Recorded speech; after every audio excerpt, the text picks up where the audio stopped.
From KGW, this is The Good Stuff. He thought it was great. He thought it would be wonderful. So I said, oh, I'll come. I love you, so I love everybody else too. I mean, it doesn't matter, you know. Tonight on The Good Stuff, a first of its kind affordable housing project in Washington County. Thank you for joining us. I'm Deidre Johnson. A church and a nonprofit are working to give seniors from diverse backgrounds a new place to call home. Catherine Cook has the story. Spring has brought new beginnings to Northwest Dogwood Street in Cedar Mill. The Opal, an affordable apartment community for seniors, now sits on land donated by their neighbor, Christ United Methodist Church. The church had it on their heart to gear this place towards seniors in the LGBTQ community. They teamed up with Home First Development partners to make it happen. It's pretty special and pretty unique way to show your support for your neighbor. Ben Prey is CEO of Home First Development, which builds affordable housing all over Oregon. Funding for the Opal came in large part from Metro's Affordable Housing Bond. We know there's a lot of folks excited to live here. The Opal has 54 units, and they're nice. Small things like gooseneck faucet and undermount sinks. Half the apartments will be offered to seniors considered extremely low income, who earn 30% or less of the area median income. Their rent, $5.99 a month for a one-bedroom and $7.62 for a two-bedroom. The other half will be offered to those earning 60% or less of the AMI for around $1,200 a month. For perspective, average rent for a one-bedroom apartment in Cedar Mill is around $1,800 a month. And affordable housing for seniors, it's slim picking. And I've looked for other places, a couple down in Beaverton, like a 3-year waiting list. Barbara Anderson dropped by to fill out an application for the Opal.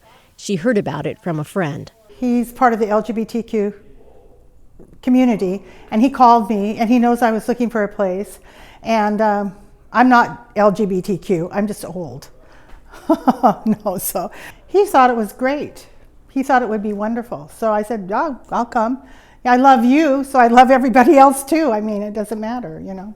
That desire to be an ally is what partners behind the Opal are hoping for here. We're just breaking it in. You know, this is new for all of us. Maya Chamberlain is executive director of Friendly House. The nonprofit will have an on-site office here, offering resident services through its Elder Pride program. Consistently, this cohort is saying that housing as they age is their number one concern. They're concerned about having to go back into the closet. They're concerned about being discriminated against in their housing communities. Those in this housing community will get welcome bags and quilts. Every one of these was handmade by members of the church next door. A final welcome gift to their future neighbors. I hope everyone is settling into their new homes nicely. Well, our next story takes us to Augusta, Georgia, where a teen golfer from Canby is making a name for himself. Connor Holden won the drive, chip, and putt competition held just before the Masters this year. Art Edwards got the opportunity to talk to him.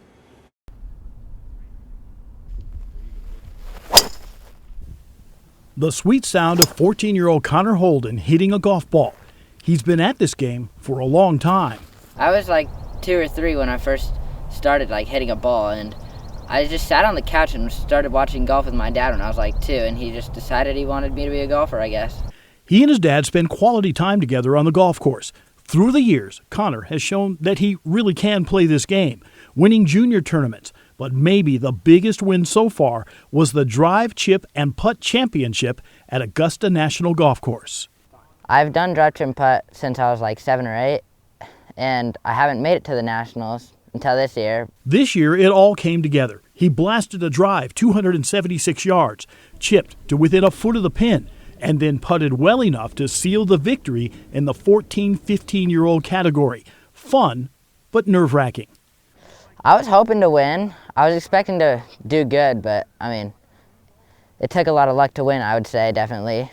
The trophy presented to him by golf legend Nick Faldo. So did Faldo offer any words of advice? No, maybe advice for holding trophies. Because when I handed him my medal, he dropped it, and he blamed it on me. The trip to Augusta is one Connor will never forget. He got to see the practice round at the Masters and then walk the course. It was pretty awesome. I mean, the grass is like so nice, it looks fake just about.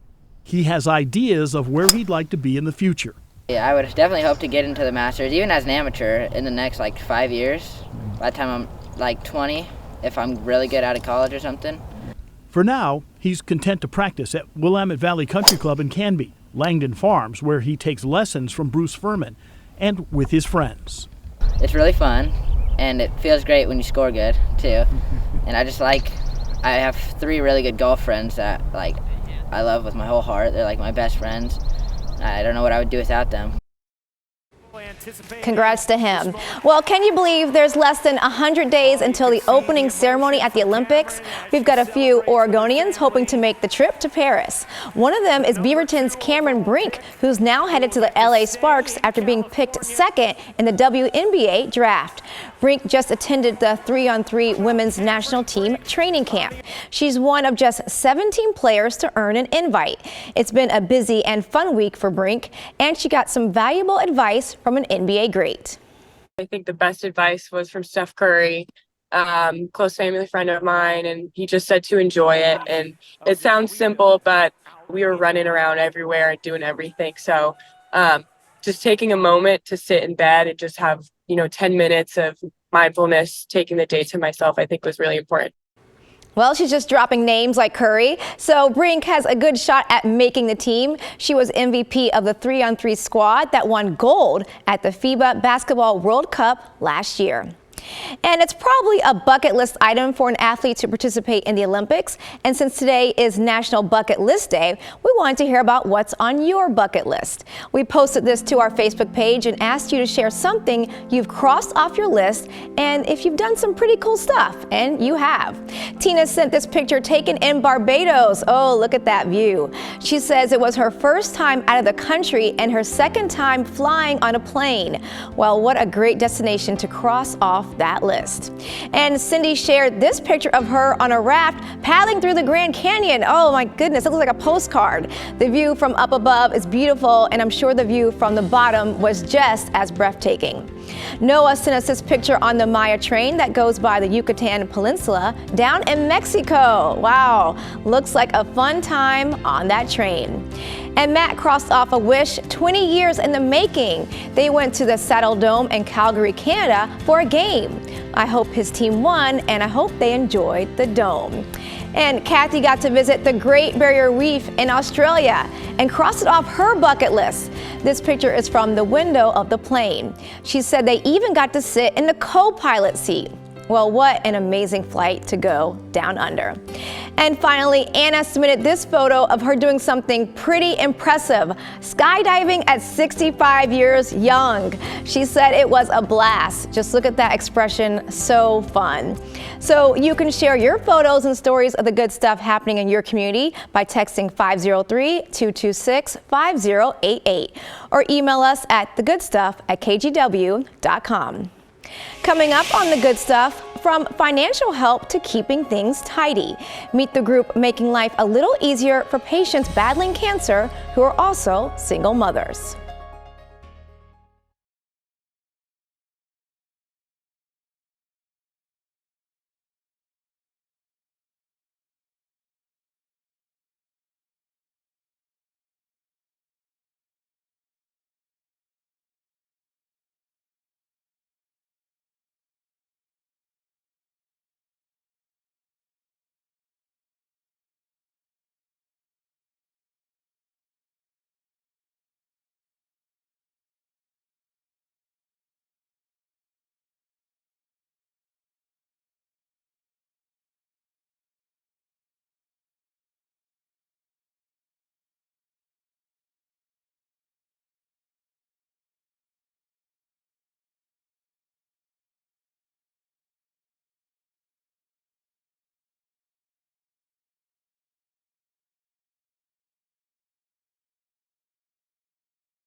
A local nonprofit is stepping up to help young moms battling cancer.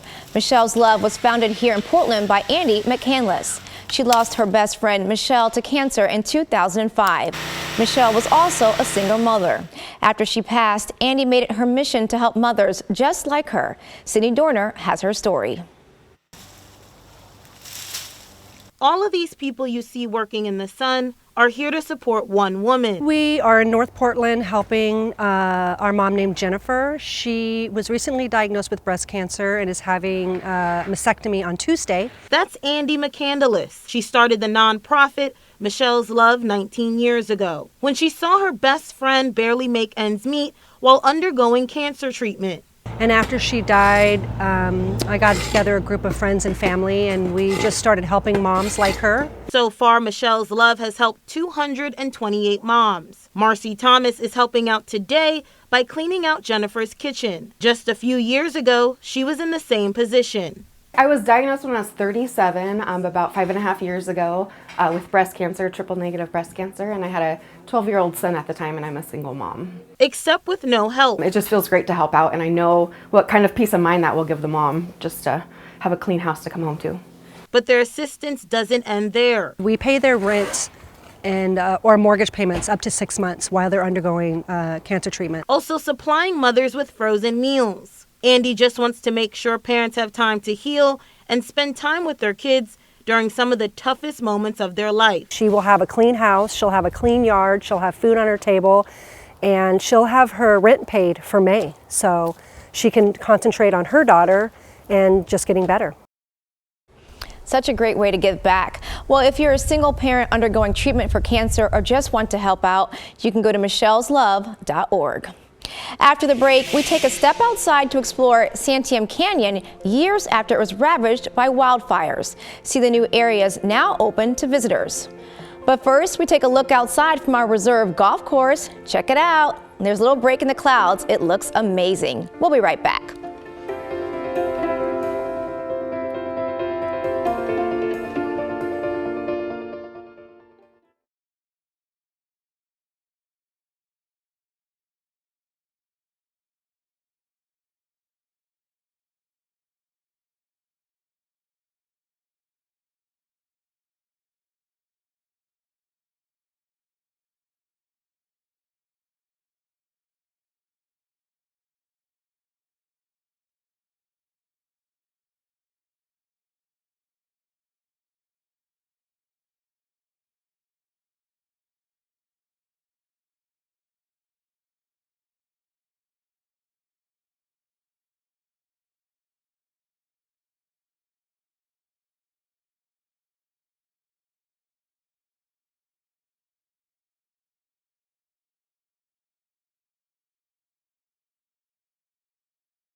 Welcome back. It's been almost 4 years since deadly wildfires burned over 200,000 acres in the Santiam Canyon.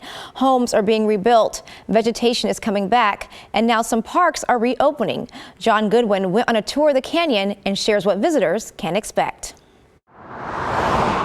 In the Santiam Canyon, the signs are everywhere. It is significantly different. Almost 4 years after the Beachy Creek fire roared through, other signs are popping up. Nature has a way of restoring itself, but it takes time. Kevin Thompson is the Marion County Park Supervisor. Last week, the county led a tour through the canyon's parks corridor. With spring and summer approaching, visitors will too. And our main goals are making sure that they're being open for safe recreation and to also protect the vulnerable environmental and infrastructure that we have here as we're starting to rebuild. Roads repaved, trees replanted. Last fall, this volunteer cleanup day at Minto Park removed burned debris. Slowly but surely, the signs are everywhere. When you come up through this canyon now, you can see homes that are rebuilt that you couldn't see before because of the trees that were so thick. But you see different beauty. Marion County Commissioner Kevin Cameron has seen firsthand what residents went through after losing their homes. Just this month, Senate Bill 1545 was signed into law. It has the potential to reset property tax assessments for residents who have rebuilt or plan to. Cameron welcomes visitors and offers a reminder. Remember that there's still a lot of people and a lot of nature that's going through recovery. So take that into mind and maybe be a little slower, enjoy your time, and say a little prayer for those people. The Pack Saddle and North Santiam parks are currently open, with North Fork and Bear Creek reopening on May 15th. Collaboration between the county, Forest Service, Bureau of Land Management, and nonprofits made it possible. You know, the whole area is in a state of repair and rebuilding, and maybe, if you're interested, take a look and see if there's volunteer opportunities or ways that maybe you want to get involved yourself. The scars will be here for a long time, but the signs are starting to look a little more promising. The fire came through, it severely impacted the community that's here, and they are in the process of healing and restoring themselves as well. So just, coming in with that attitude of being a good visitor to these parks and these areas, I think is important. On the Santiam River, John Goodwin, KGW News. Well, this is very exciting. Humpback whales are making their way up the West Coast, and the first baby of the year was spotted in Northwest Washington. It was first seen last Thursday near the San Juan Islands in the Salish Sea. Whale experts say it's 3 to 4 months old, and the locals couldn't be happier. It's always good to see babies. We love babies. Baby anything. Baby anything. You never really lose the fascination with the size and the beauty of humpback and other whales. Whales have calves every other year. 2022 was a record year for the number of humpback calves spotted in the Evergreen State. And researchers say this could be another record year. More humpbacks will come through the next few weeks as they migrate from Hawaii and Mexico. And they should stick around until November. Still to come, a preview of the TEDx convention coming to Portland. We talk with one of the featured speakers who's blending two interests into a business.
All this week on KGW, we're highlighting several speakers for this year's TEDx Portland, happening Saturday at the Keller Auditorium. Every day we'll share a creator, innovator, or rising star who represents the magic and culture of our community. Today we meet Ian Williams, a man bringing coffee, shoes, and community together. China Green has his story.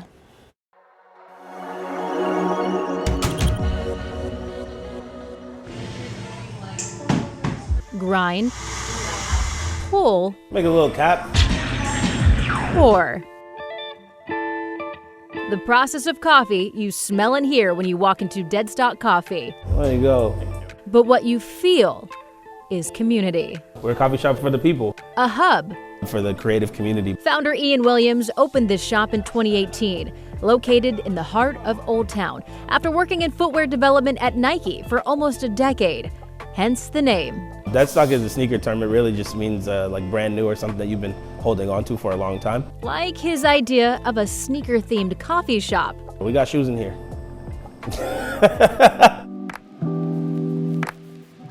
I just really love people coming together, and cafes are a place where people get to do that. But especially my love for the sneaker community in Portland. So the goal is to create a place where sneaker people come together. And community starts with a conversation, which is inevitable here. It literally starts at the door. Our door is backwards, so most people try to pull the door. So that's a conversation starter. When people make a comment about the coffee should be dope and does it have drugs in it, or whatever. Which it doesn't, but there's no menu in sight to check. Another conversation starter. It gives people opportunity to just like talk and really, be like, we'll ask somebody like, what do you want? What do you like? The conversations will continue for the James Beard and Travel Portland Award winner to the main stage at TEDx Saturday. Why do you think TEDx approached you to speak? Because I'm a G. Yeah, no, I think they approached me to speak because, I think they really want the community conversation. You get 9 minutes on stage at TEDx. What are you talking about? And not for my 9 minutes, we're talking about community. I'm talking about what the people need. Community has to be built from within.